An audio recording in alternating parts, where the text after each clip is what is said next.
জাতীয় ও আন্তর্জাতিক পুরস্কারপ্রাপ্ত সাংবাদিক ইমরান হাসান সোহেলের সঙ্গে পটুয়াখালীর বাউফলীর উপজেলা নির্বাহী কর্মকর্তার ঔদ্ধত্যপূর্ণ আচরণের প্রতিবাদে ও ইউনোর অপসারণের দাবিতে মানববন্ধন কর্মসূচি অনুষ্ঠিত হয়েছে। বুধবার বেলা 12টায় বৈরী আবহাওয়া উপেক্ষা করে পটুয়াখালীর কলাপাড়া প্রেস ক্লাবের সামনে এ মানববন্ধন অনুষ্ঠিত হয়।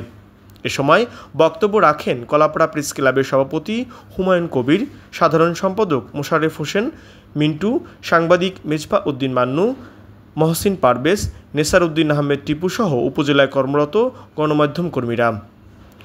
গত 19 মে বাউফল গার্লস স্কুলে স্কুল পর্যায়ে দুর্নীতি প্রতিরোধে বিতর্ক প্রতিযোগিতার চূড়ান্ত পর্বের অনুষ্ঠান চলাকালে ওই বিদ্যালয়ের প্রধান শিক্ষকের কক্ষে বসে আমন্ত্রণ না জানানোর অভিযোগ তুলে বাউফল দুর্নীতি প্রতিরোধ কমিটির সভাপতি ও দৈনিক কালের কণ্ঠের পটুয়াখালী প্রতিনিধি সাংবাদিক ইমরান হাসান সোহেলের সঙ্গে অসৌজন্যমূলক আচরণ করেন YONO Aminul Islam.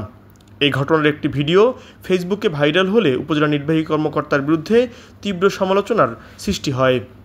News desk, খবর পটুয়াখালী। তারা তুলে ধরেন সমাজে, যার ফলে প্রতিবাদ করব, আমরা একত্রিত থাকব, আমরা সোচ্চার হব এই আশা ব্যক্ত করে। আপনার পরিবারের দৈনন্দিন কেনাকাটা নিয়ে ভাবছেন? আর নয় ভাবনা, পটুয়াখালী শহরের প্রাণকেন্দ্র সবুজবাগ মোড়ে একই ছাদের নিচে সকল পণ্য পেতে চলে আসুন হাটবাজার ডিপার্টমেন্টাল স্টোরে, সবুজবাগ মোড়, পটুয়াখালী।